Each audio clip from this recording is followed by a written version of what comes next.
Hi, everyone. Welcome. We're going to go ahead and get started in a few minutes.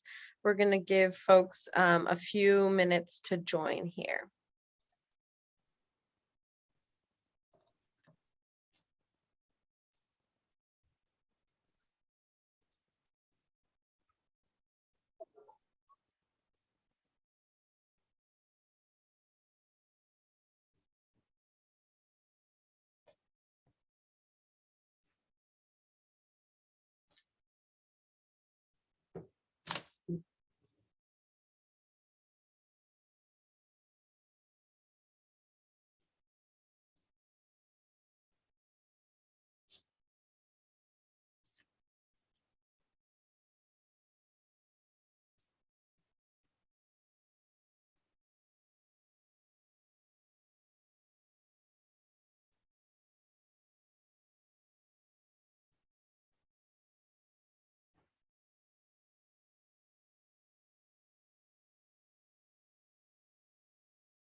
Hi, everyone. Again, welcome. We're going to go ahead and get started in just 2 more minutes.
All right, let's go ahead and get started. Good evening, SHPE Familia, and welcome to the 2022 Scholarship Webinar Series. This is our last webinar for this year's series, where we will share everything that you need to know about how to request a letter of recommendation. If you missed our first webinars, be sure to check them out on our scholarship webpage.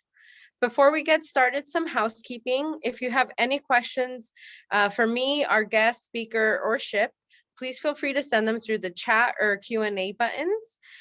We'll be answering questions at the end of the session if time permits. If we don't get to your question during today's webinar, do not worry.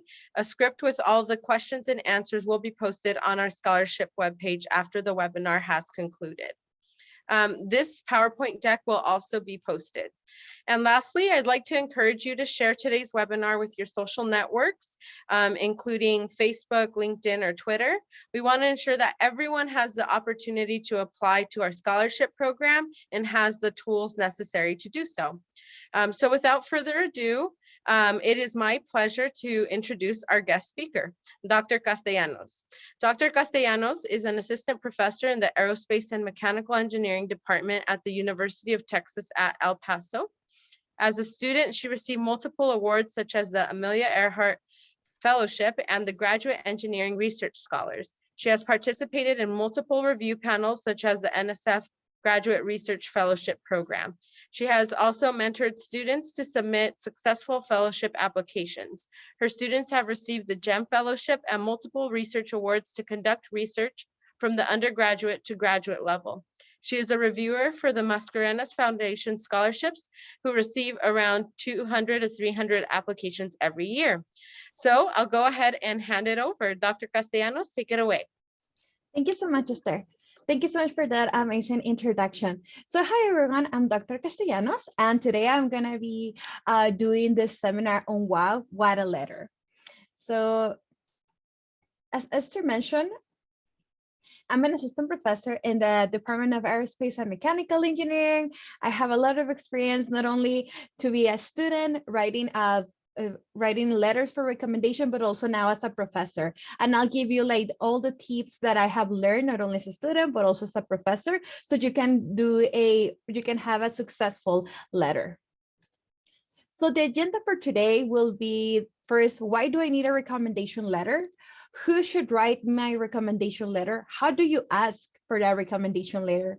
The 5 musts for a recommendation letter, and what should you avoid? An example, and finally about the thank you note. So the first thing that we're going to talk is, why do I need a recommendation letter? If you're able to understand why we need it, I know for sure you're going to be able to get a really good and a strong letter of recommendation.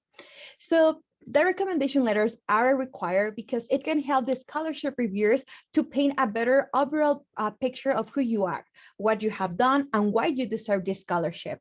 They allow your recommender to share firsthand experience with you.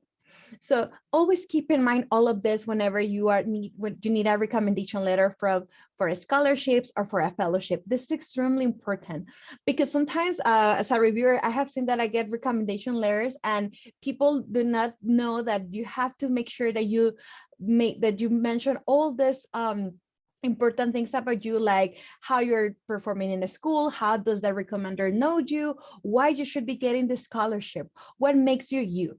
So some of the questions that you want to answer in the recommendation letter, or the recommender will try to answer, is, are you involved in any organizations? What about service to your community?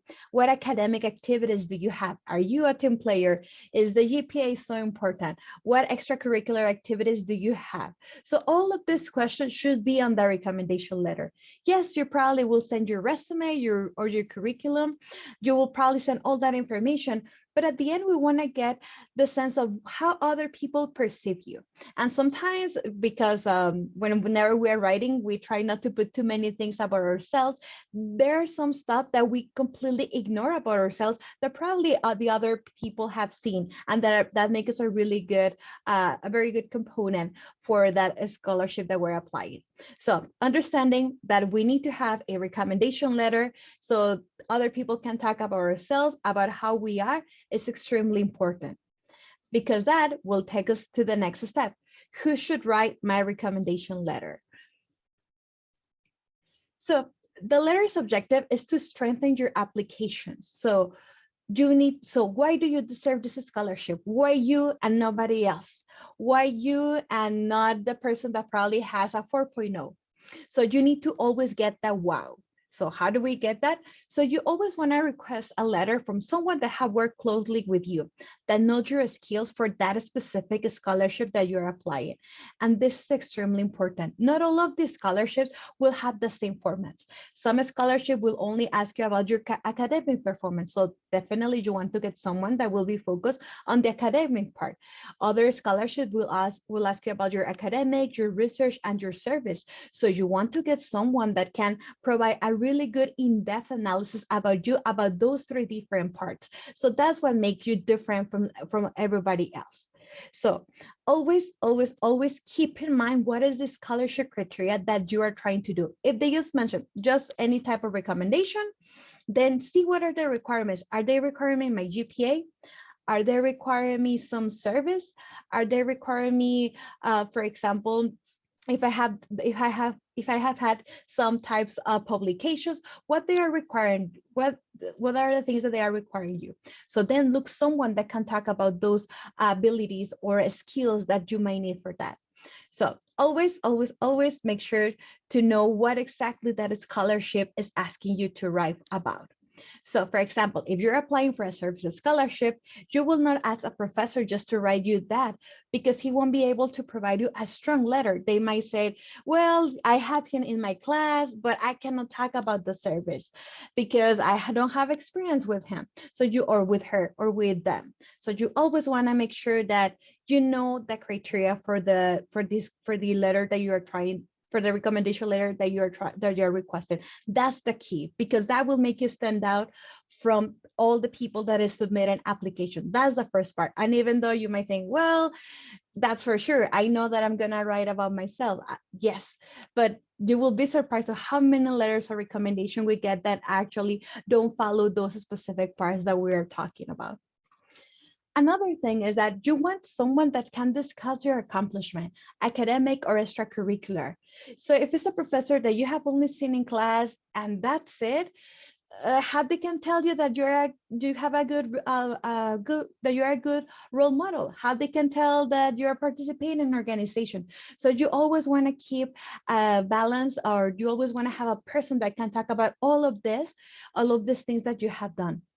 And one of the most important things, have the time or will to write you a letter. And we're gonna discuss more about this, because a recommendation letter, even if you think like, well, they can just type it, no, it's for you. It's so unique, and you have to make sure that it's only about you, and that the best quality that you have are reflected in that letter. So always keep all of these three in mind when you are writing or when you're requesting this type of letters. So what are good examples of people that can write your recommendation letters? Well, definitely your professors and instructors, especially if you're going for the cheap scholarships, because you know that it's going to be related to your academic performance, because you're required to provide a certain GPA. So definitely they want to know, okay, this person has a good requirements, a good GPA. Former or current employers that can tell if if you're a responsible person or not. Supervisors, leaders or advisors of a professional and service organization, coaches. So all those people that have seen you develop, that have seen you grow, you definitely want to have those people write a recommendation letter. What are not good examples? Family members or friends of people who do not know you well. Remember that in this letter, they are selling yourself. So they are saying, this is the person that should get this scholarship because it has these exceptional abilities, it has these awesome skills, they work really hard, and all those things. So if you use a family member, a friends, or people who do not know you well, they probably might not reflect all that important information. However, the only exception is that if in an application specifically requires a character reference, it must be from for example, it must be from one of your friends, then you have to get your friend to write you a recommendation letter.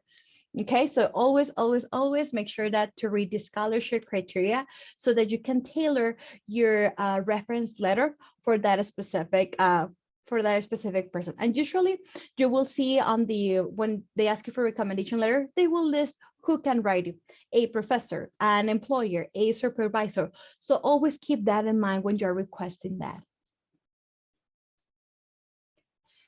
So what do I need to consider when deciding who to invite? Who will write me a recommendation letter? So I will talk about some personal experience as a student as well as a professor now. So the first thing that you always have to do is read the selection criteria from the scholarship that you are applying. Don't do one don't ask for a recommendation letter and draft one and then send it for 10 or 20 scholarships. That won't work because each of the scholarships are unique. Unless they say, well, you can use the same recommendation letter for all of your scholarship, then go ahead.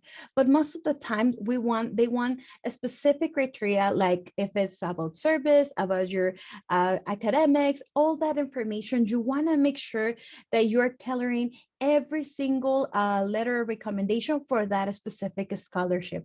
So this is extremely important. Don't just do one draft and then send it to everybody else. So for all these scholarships, because it's really obvious when you don't take the time to even read the scholarship, that criteria. I can tell you because there are certain criteria that we need to follow. It's really obvious.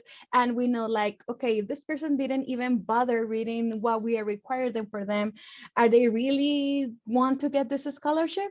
So that will make a big difference in the selection process. And if you need 3 letters of recommendations, make sure to have at least 5 people to ask.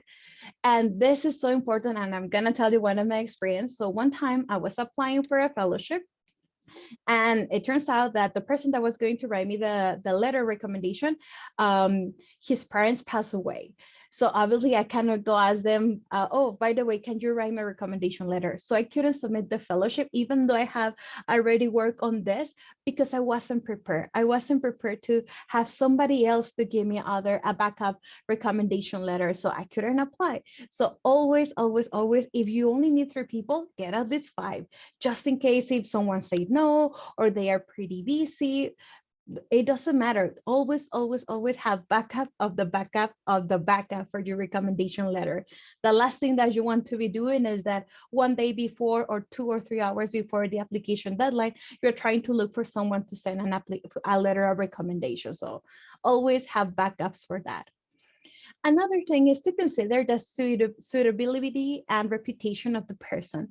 What this means is that if you have, for example, let's say a professor will write you a letter of recommendation, and the other one is a grad student that you are working on, that you're working with, so they will give you your letter of recommendation. Definitely go with a professor because they have more experience.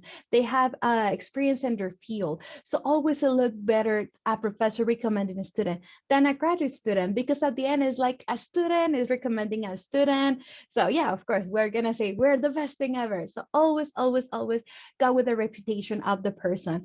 So if nobody wants to write you a letter of recommendation and you only have a grad student, then go with a grad student.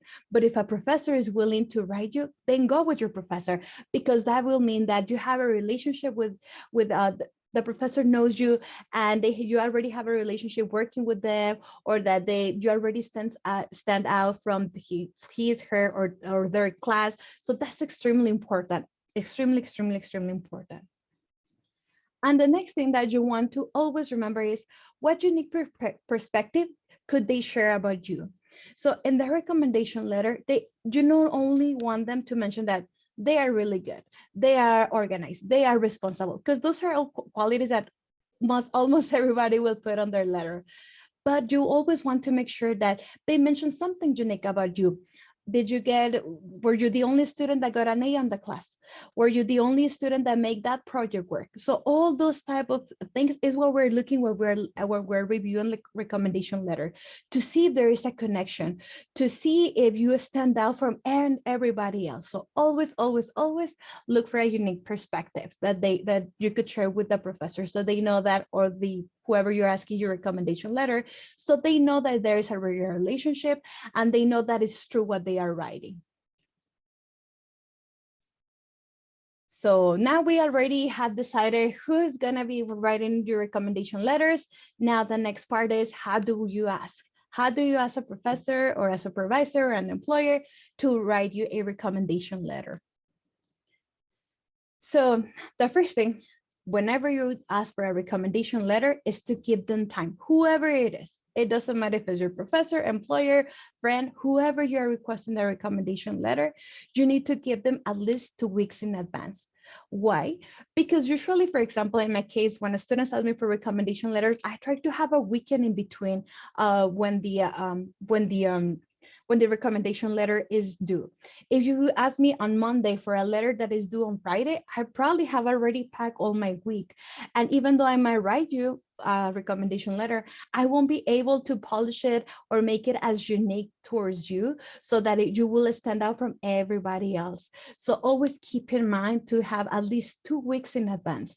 My advice is give them a month in advance and ask them a month in advance about, I need a recommendation letter for this scholarship.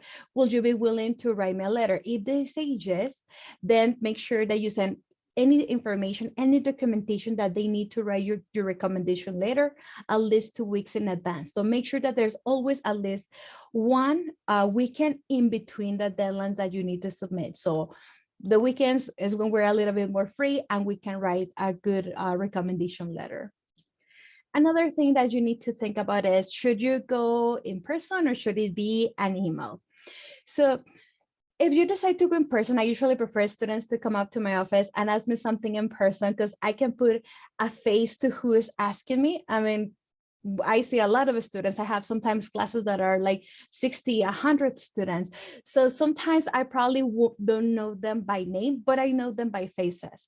So if you stop by my office and ask me for a recommendation letter, then I'll probably say, oh yeah, because I remember you that you were doing pretty well in my class. So yeah, so definitely in person is always better, or by email. So if there you haven't been successful getting in contact with your professor because we're always traveling, we're always doing conferences, we're always doing research and a lot of stuff, then definitely send an email. And I have an example here of what type of emails you can send. So send them an email. If you decide to contact the person by email, remember the 5 Ws: what, who, where, when, and why.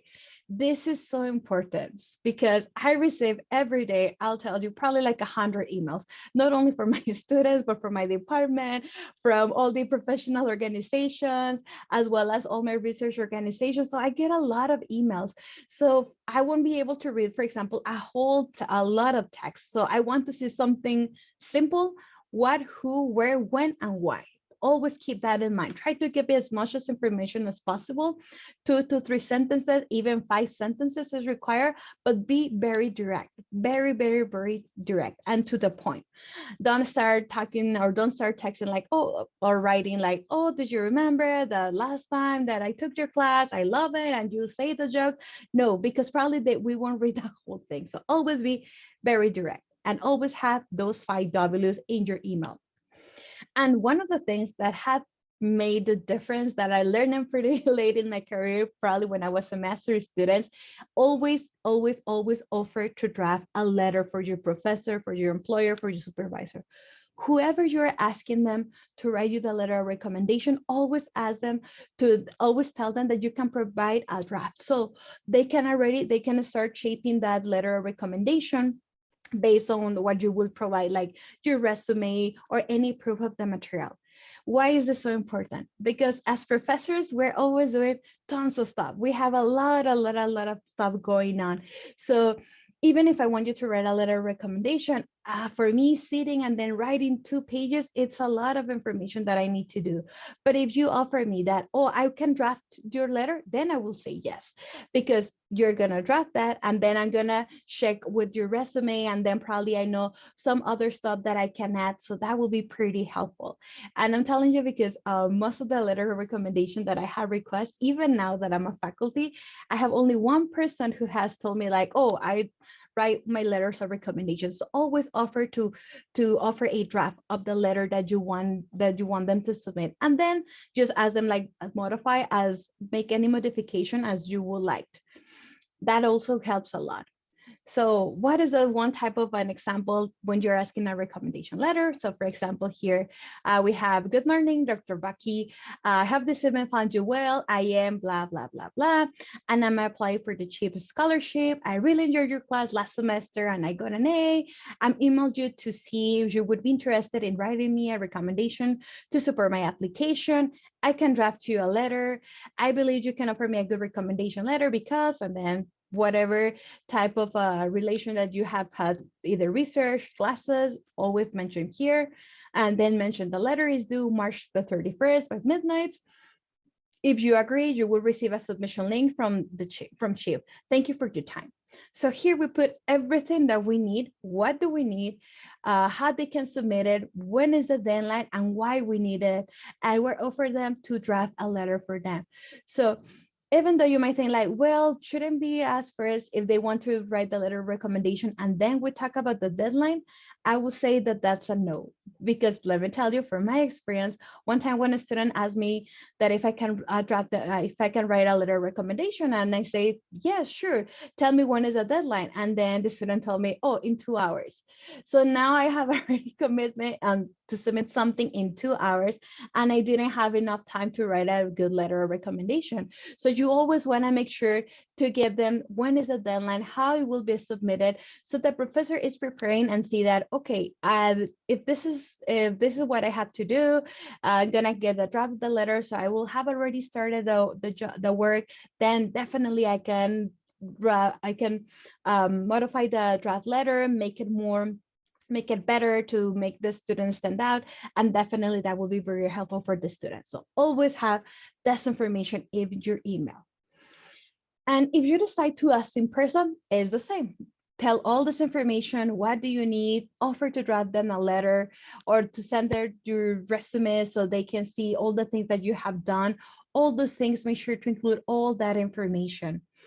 And one thing that you always have to remember, if it's in person, if you see that the person is upset or is under a lot of stress, is running, or it looks busy, do not ask them for the letter recommendation yet. Either go to their office hours or wait until a time that they go to class. But if you ask them when the person is running to another room or that we have to go and teach, probably we will say no because we haven't thought about it. We are all in survival mode.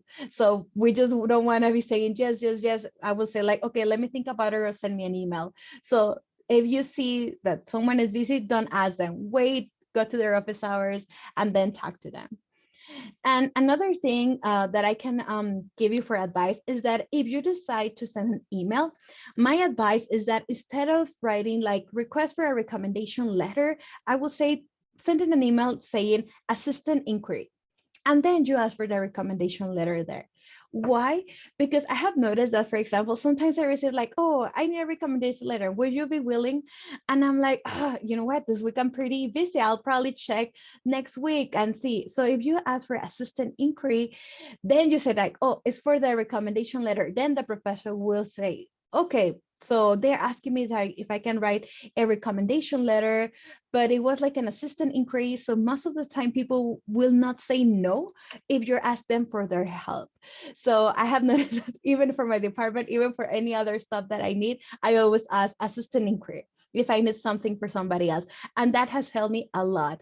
Than just ask them like, oh, can you write me a recommendation letter? Because still as a faculty, I need recommendation letters for my chair or for my provost and all those different things. So you always want to keep that in mind. So these are just some tiny tips that I can tell you that have worked for me. And I asked you for the recommendation letter, but I was rejected. I said, no, do not take anything personal, okay? Do not take anything personal.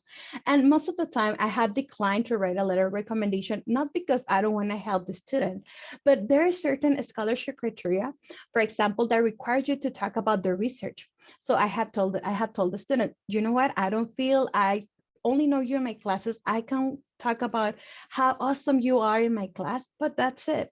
I cannot talk about how you do research. So if that's the case, don't get offended or don't take it personal that the professor don't want to help you. Always think that sometimes we will say no if we cannot provide you a strong letter of recommendation, because just submitting a letter of recommendation is not that, oh yeah, I'll send it. No, because we know and we understand how useful these letters are, especially because we are always writing proposals and we're always doing all this type of activities. So never take anything personal. If they say no, then say thank you, and then probably later ask them again if they want to write you a letter of recommendation. And most of the time, the professor will tell you, it's because you know what, I don't have time this week, or you know what, if this one is requirement to talk about skills that I haven't seen you use, for example, research, I only see you in my class. So don't take anything personal, just keep that in mind, okay? So what if they say, yes, I will write you a letter of recommendation, either if it's by email or either if it's in person. Okay, so in that case, you want to follow up your conversation either in person or in email, but now with a confirmation email. Always keep track of the emails that you send. And in this case, because they already say, yes, I will help you, I will provide you with the assistant, then now you can use a descriptive subject line, which is like recommendation letter for blah, blah, blah, and then your name. Now use that title. So because they already know that you're gonna be contacting them with a recommendation letter. So this format, I really like it. This is from Kimberly Douglas Mankin. So she did a pretty good job on stating how you should write that email. So we use the first paragraph to restate what you're asking. Even though you have already seen them and tell them that it's for the SHPE scholarship, you want to remind them that it's for that SHPE scholarship. So we always have tons of stuff going on. So we will probably forget the name of that specific scholarship. The other thing that you need to do is on the second paragraph, you want to describe the relationship with the person and why you asked them. So you want to tell them, oh, remember that I took your class and I really enjoy it. And I think that you can write me a very good recommendation letter because you saw me how to be, I don't know, like you saw me that I was pretty good academically. The third paragraph, you want to describe the unique perspective you hope they will include in the letter. So sometimes you want to make sure that if there are certain skills or characteristics that you want them to include them in the third paragraph and tell them, oh, I feel that I'm a very responsible person because this, and this. Or I feel that I'm a very good researcher because this, and this. So you're already giving them ideas of what they should be writing in your recommendation letter. And definitely always provide details about you. Always, always, always, always make sure you provide a lot of details because you don't want to have a generic recommendation letter that says, he's the best student that I got last semester, he got a 95, or she got a 95, or they got a 95. I mean, yeah, but what is that telling us? Nothing. So you want to make sure that you always provide your details. Another thing is that share that how you will follow up. So you can tell them, oh, I will contact you a week before in case you have any questions about my letter. Thank them, always, always, always thank them.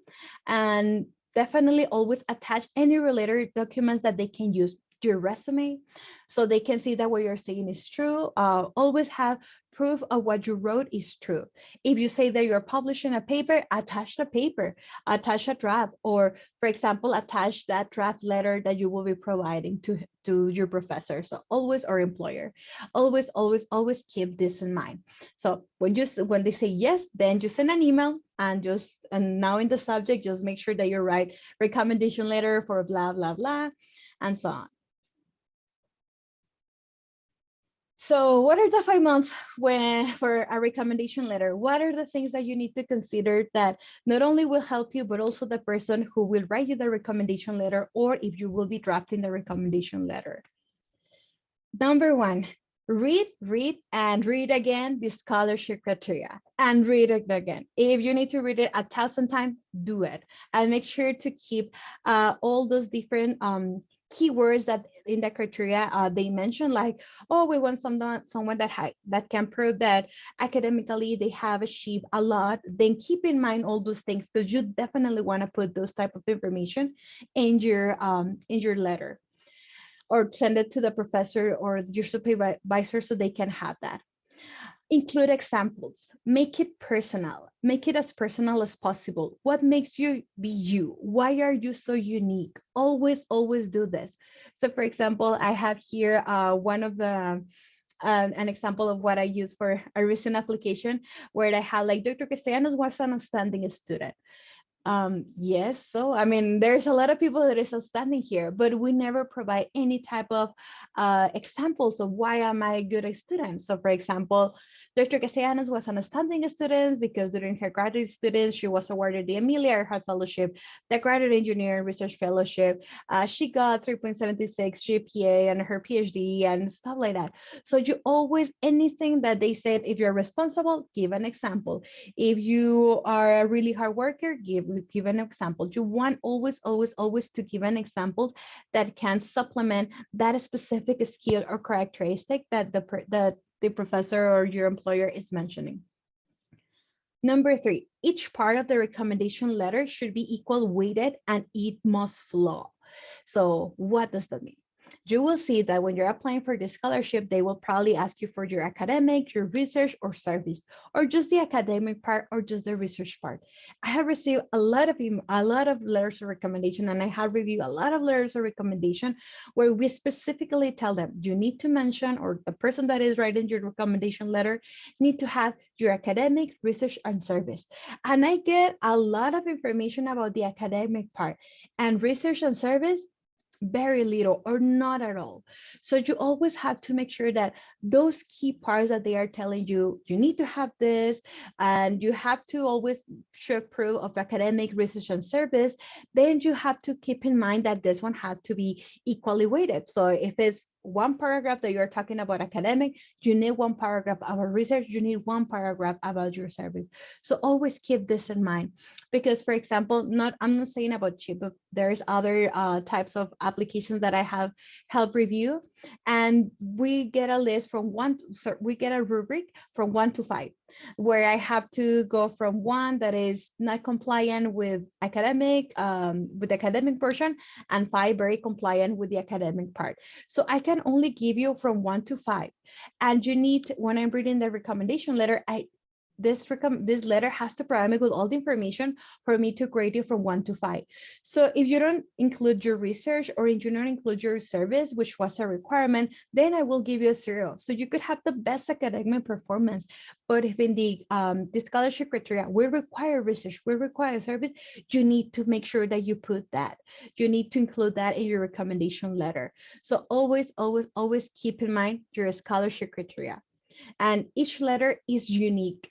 Don't write just one recommendation letter and then send it to everybody. No, make sure that it's personal. Make sure that it's about you. It's pretty personal, and it has to be very unique and personal as possible.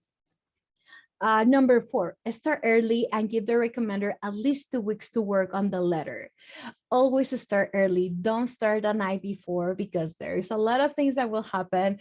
You will see that I'm sending the letter as a PDF, and it turns out that you can not send attachment larger than 35 megabytes. So then what are you going to do? So always make sure to give enough time for you to send all of this.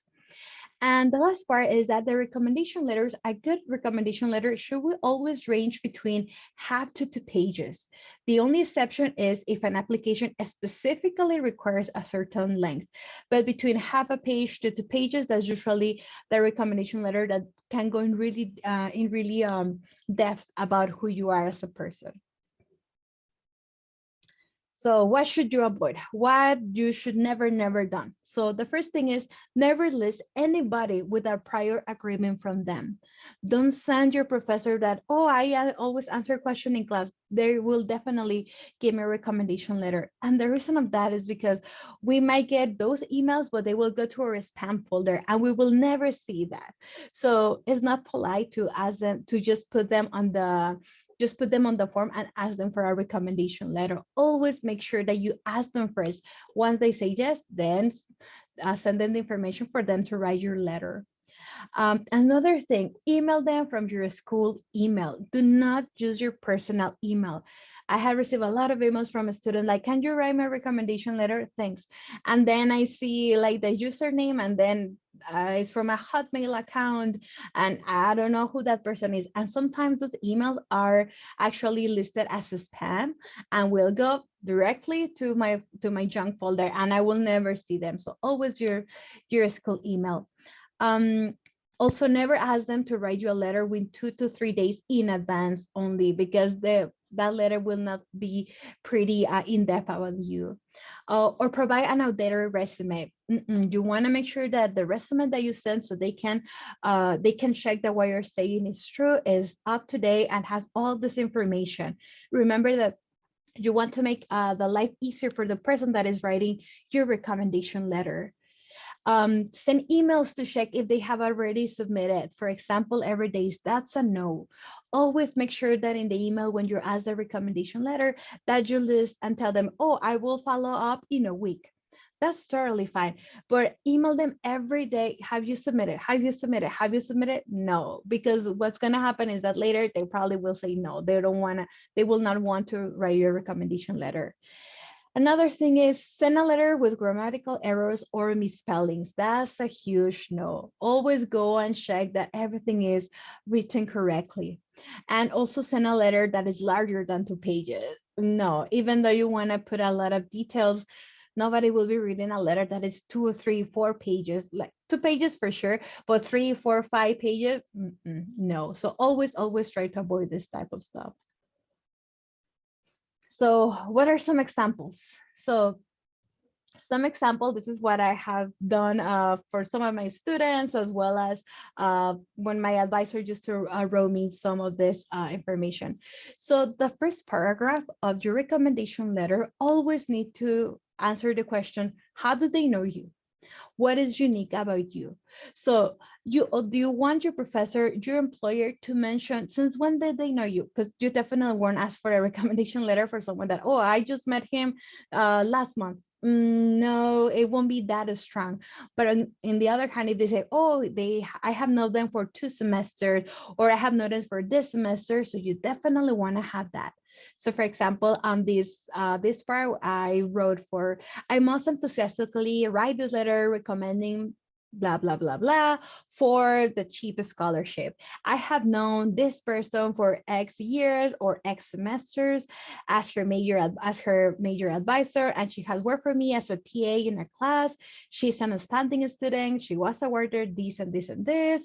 She is the first student of whom I am aware in 20 years to receive an A+ in all my 3 classes. So that tells you that there is a rare relationship with the person that is writing the recommendation letter. So that is like, okay, so they have known this person. So whatever they are writing is from a very long time. So you want to make sure that always your first paragraph, you establish how do they know you? What is unique about you? And then we're going to have some middle paragraphs, and this will depend on your scholarship criteria. What are the qualifications or skills that make you what are your qualifications or skills for that particular scholarship?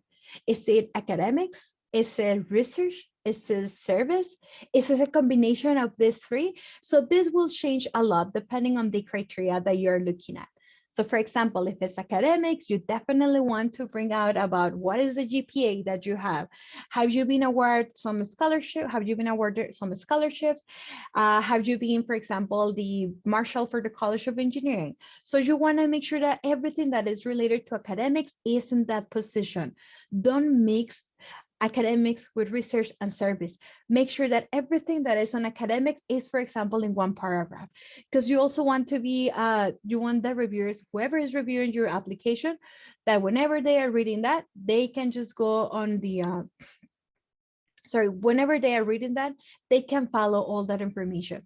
On research, then just talk about research. On service, then just talk about the service. She's the president of XXS organization. She has a strong leadership. She developed a mentoring program for undergrads. So always keep that in mind, that all the information will be condensed in one paragraph. And the last paragraph, and the most important. In summary, In summary, all the summer, all the good things that they talk about you in the middle paragraph, you want to have a last paragraph that is a summary of this. So this person is a fantastic candidate, has a strong academic and interpersonal skills, will be an excellent addition to our program because this part will be everything that all those excellent characteristics that you have that make you unique and why you should be getting this scholarship. For example, X is truly a role model for minority students, especially Hispanic American students, and an outstanding graduate students with contribution to the broad field of blah, blah, blah, blah, has extensive research projects, doing blah, blah, blah, student leading to multiple journal publications. So that's what you want to have. That's what all that information that you want to have at the last paragraph. So the letter was sent. Now what? So after you have sent this letter, the next thing that you want to do is just send a thank you note. Email or handwriting note, it's okay. So they know that first, whoever write your letter of recommendation, they know that you took the time and that you appreciate them for writing your letter of recommendation. So after that, the last thing that I want to talk to you about is that if you don't go after what you want, you will never have it. If you don't ask, the answer will be always no. So yeah, even though you might say, my professor might say no, just go and ask. You never know. And if you don't step forward, you will always be in the same place. So don't be afraid to ask your professor for a letter of recommendation. Go and ask them. If they say no, okay, no problem. Move with another professor, talk to another person. So never, it's better to ask and get a no than be thinking, should I probably have asked them? So thank you. So that's all from my behalf. So I hope you guys enjoy any of this information, and now I will open for any questions that you might have. Thank you. Thank you so much, Dr. Castellanos. Mhm. Definitely a lot of very relevant information that's resonating with all of our members. We had a couple of questions that came in. I tried to answer them as they were coming through, but one of them was just some clarification on the subject line recommendation. So where you said assistance inquiry is something that we should type in. What are your thoughts on that? Yeah, that will be the subject that you will put on the email. Okay, so a follow-up to that is, should they write anything else? Is that sufficient, you think, for most professors for a subject line, or should they go more into detail? Like, I know some students have tried really long subject lines where they include, like, you know, help needed, Esther Gonzalez from class, you know, biochem 199 or what is it, whatever it is. Do you recommend for that or against that? You think shorter is better on the subject line? I will say shorter is better because sometimes, for example, when I'm checking my email, I'm not in my computer, I'm in my phone. So that's why I prefer just really short, because most of the professor will just look into that. Or to be honest, like we have a lot of different PDFs everywhere, and we have our email space pretty small. So you always want to make sure that to have just like 2, 3, or even 5 words if you want, but not too long, because sometimes we might lose that information. And what I have noticed is that sometimes my my email recognizes it as if it's a spam. I don't know why, if it's really long. So yeah, I will say to keep it as small as possible. Sounds good. Well, I think you've answered all of our questions. If anyone has any additional questions, now's your last chance to ask. So please send it either in the chat or the Q&A box. But I do want to thank everyone that joined us, and please remember to share that you can share this recording with any other SHPE members that you know will be applying to our scholarship program. And I will send in the chat scholarship@shpe.org is our email where you can send in any questions that you may have. Thank you for joining us today. Thanks again to Dr. Castellanos, and I hope everyone has a great night. Buenas noches, everyone. Bye. Bye.